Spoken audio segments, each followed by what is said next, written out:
Hey Danny, hope all's well. Well, here she is, the Lotus Valley Chorus Delay Reverb pedal. I figured I'd do a video here just to kind of shorten your learning curve, and it'll be easier for me to show it to you instead of trying to text it to you or email it to you. So, first off, I want to say this was a blast putting together. I love designing it. This is brand new. I created this just for you, and it came out really, really well. I'm very pleased with it. So thank you for that, and thanks for your creativity with the design and just your suggestions on the layout and the controls. So appreciate that very much. That was helpful. So like all pedals, it just takes a standard 9-volt connector, which plugs in up here. It's a standard pedal adapter, just like any other normal pedal that you would have. You want to run it off of 9 volts. I do have some safety protection in here. So for instance, if you had a 12-volt adapter, it should be fine. It's going to regulate it down to 9 internally. But obviously, if you have a 9-volt, go with that. You can't use batteries in this. It has to be an adapter. Obviously, it just pulls too much current, and there's nowhere for you to put batteries. Okay, so when you have it powered up and you have the bypass selected, that's a true bypass. So when you have your purple light on, you've got a true bypass. Your signal from your guitar is going directly to this cable here, bypassing all the circuitry. One of the cool things is I wired it up so if you turn the bypass off and you have the reverb, delay, and chorus off, this now becomes a buffered bypass. And that can be helpful if you've got, like if you're feeding this directly into like a mixing board or a power amp. Even some effects loops in amplifiers will benefit from a buffered bypass. Or if you have a long cable run, like to an amplifier, so let's say it's like 50 feet away, like if you're on stage with the kids or what have you, the bypass will, the buffered bypass would probably be a better option for that. So the good news is you have both choices. But just to reiterate, when the light is on, it's a true bypass. And I have it wired up, of course, so it should be a unity gain. Whichever bypass you use, it'll be the same output. All right, when you start with the pedal, I would suggest you start with the blossom switch down. This is the chorus section. So the blossom switch is down. The delay section, you'll want the mutate switch in the center. And the reverb section, you want the hybrid switch down. That's a good starting position. And probably have the top controls, all your sprout controls, at noon. Those controls mix in the effect with the dry signal. So noon is about equal, I would say. Start there, and then if you want to make the effect more subtle, turn it counterclockwise. If you want the effect to be more pronounced, you would turn it clockwise, obviously. All right, and then that's it. So we'll turn the chorus on. You'll see the blue indicator come on, matches with the blue knobs, which I think was your suggestion, so thank you for that. And wild is the speed of the chorus. Morph we'll get to in a second, and then blossom we'll get to in a second. So here's how the chorus sounds.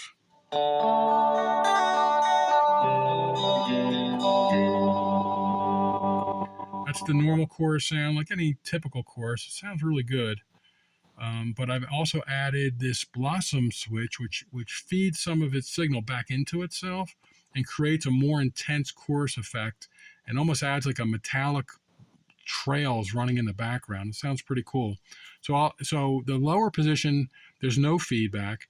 The middle position, there's mild feedback. And then in the top position, there's maximum feedback. And I don't mean feedback like squealing. It's just feeding the signal back. That's just what it's doing.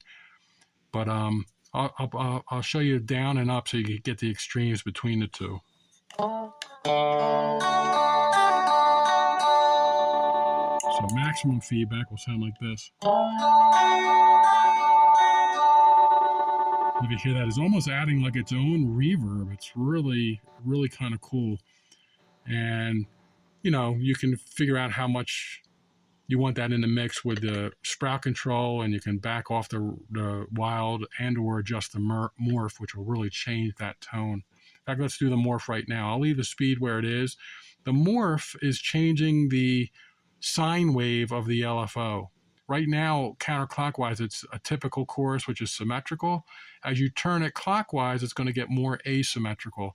It's a mild change, but it does have an effect on the overall tone, especially when you use it in conjunction with the speed control and the blossom control. So let's see if we can hear the difference. I don't know. I'm recording this on my phone, you know, the phone's microphone, so it might compress everything. So, but hopefully it'll at least give you an idea. You can almost hear it like thumping. So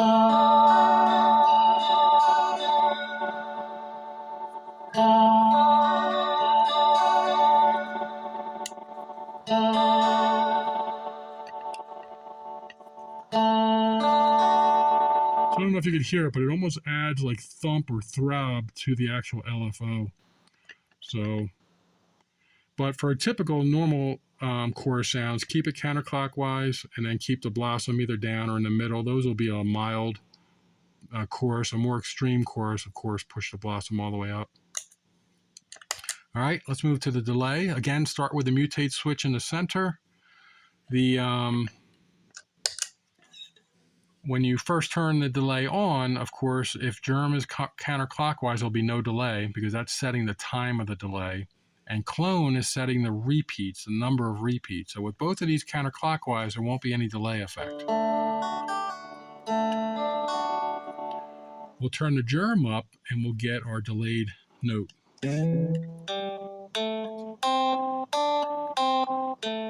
And remember, the delay control will set how pronounced the delayed notes are. So if you want it higher in the mix, turn it clockwise. If you want it more in the background, turn it counterclockwise. You can hear how the initial note's much louder than the repeat note. Well, the phone might compress it all, so maybe you won't hear it, but when you're playing it live, you'll hear it. Okay, so that's that. And then the clone, the repeats, will set how many repeats. All the way to the left is just one repeat. Turn it up and you'll get more repeats. And you can set it for just 2 or 3. You know, you have a big range here. And then, of course, full counterclockwise will be infinite.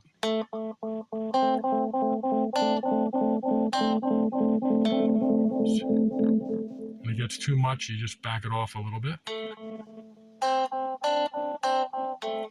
So that's a neat way to get a layered delay kind of ambiance going, if you will.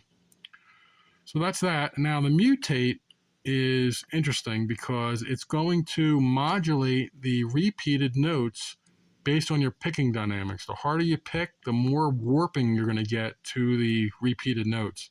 So I'll demonstrate that. I'm going to go from off to high, or I'm sorry, maximum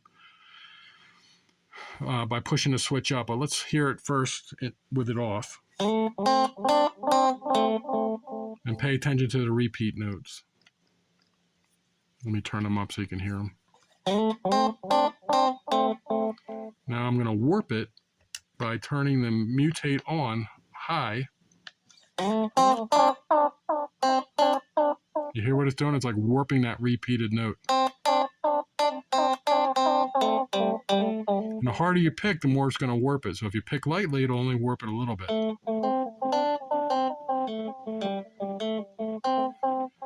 So that's a cool, neat little effect. It's kind of like modulation on delays, except you're controlling it with your picking dynamics.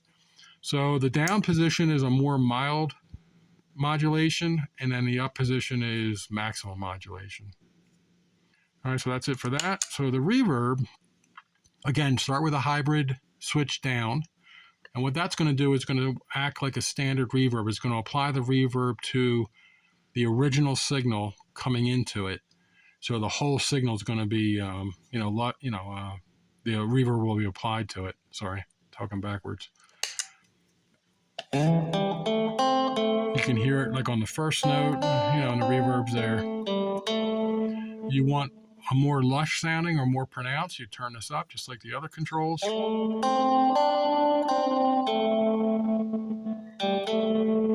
can hear how long that reverb holds there. And that's controlled by the Wilk controls. fully counterclockwise will be the longest reverb trails in the circuit. So if you want a more lush, more like a long reverb tank, keep those counterclockwise. If you want a short, snappy reverb, you would turn these clockwise. And you'll hear that the reverb will die off much quicker. You hear it? So it's real snappy, and it's doing it by frequencies. So this is a nice way to also mix the tone of your reverb. If you, for instance, if you keep the high frequencies long and then the low frequencies short, it's going to make it more of a brighter reverb tank. And you can have long trails if you want and make them brighter. And vice versa. If you want a darker sounding reverb, you would kind of crank the high frequencies down. Remember, it's the wilt control, so clockwise is wilting the decay, making it shorter. And then counterclockwise will make the lower frequencies, ring out a little longer. Sorry, I dropped my pick. So it's almost like a tone control for the reverb. You know, it can be used as a tone control, I should say, because of how you mix the frequencies. It's subtle, but it's there. And but I would suggest you start with them fully counterclockwise so you can get the full reverb effect. Now the hybrid is interesting. What the hybrid will do is, in the down position, it's just a normal reverb. In the up position, it's only going to apply the reverb to the repeated notes coming from the delay unit. And even if you have the delay bypassed, it will still feed the reverb circuit. The repeated note will feed it, even though the repeated note isn't hitting the output because you're bypassed. And it sounds really cool, I think. Your initial note is dry, so you'll hear there's no reverb on the initial note, and then the delayed note will have reverb applied. And it can make really dreamy sounds.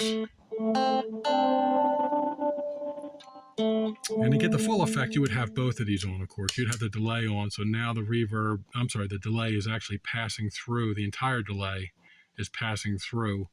But you may prefer it with the delay off. You'll have to just kind of play around with it because it does change the intensity of the reverb on the repeated notes.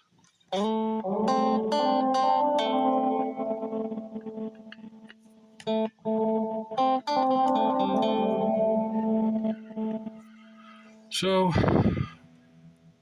I think that's about it. I guess the only other thing to mention is if you use the true bypass, which I believe is what you're mainly going to be doing, the cool thing is that you can leave your other effects engaged, just like any other pedal, and you can see which ones are going to be on when you turn a bypass off. So right now, you know, we would have all three coming on when we turn that true bypass off. Right now we have the true bypass on, so it'll be dry. And now you've got all three of them on. All right. There's your buffered bypass, and then your true bypass.